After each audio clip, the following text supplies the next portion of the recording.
সিসিমা কাহারও নিকট কোনো কাজের জন্য টাকা চাওয়া মোটেই পছন্দ করতেন না। জয়রামবাটিতে দুধের বড়ই অভাব। মায়ের জন্য দুধ পাওয়া খুবই কষ্টসাধ্য ছিল। জনৈক ব্রহ্মচারী একটি গাভী খরিদ করিবার টাকার জন্য একজন ভক্তের কাছে লিখিয়াছিল। ইহা অবগত হইয়া মা মহা বিরক্ত হইয়া তাহাকে বলিলেন, কেন তুমি টাকার জন্য লিখলে? কে তোমাকে লিখতে বলেছিল? আর একবার ব্রহ্মচারী হেমেন্দ্র ও ললিত চাটুর্যের জয়রামবাটির গ্রামের উন্নতি ও সেই সঙ্গে সিসি মায়ের কাজের জন্য টাকা সংগ্রহ করার উদ্দেশ্যে মা বলেছিলেন,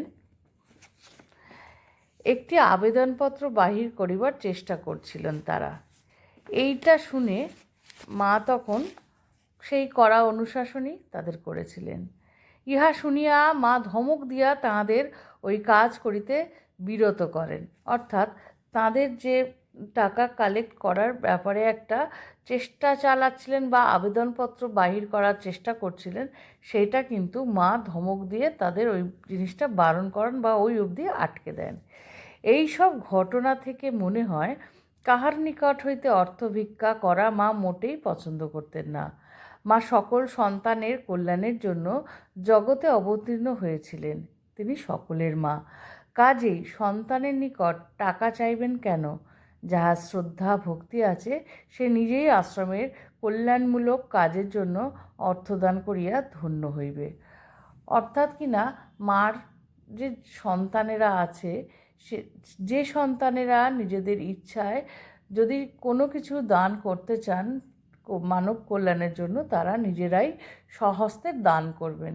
কারোর কাছ থেকে চেয়ে বা এই আবেদনপত্রের মাধ্যমে মা একদমই পছন্দ করতেন না কারোর কাছ থেকে পয়সা বা টাকা মানব কল্যাণের কাজে লাগাতে।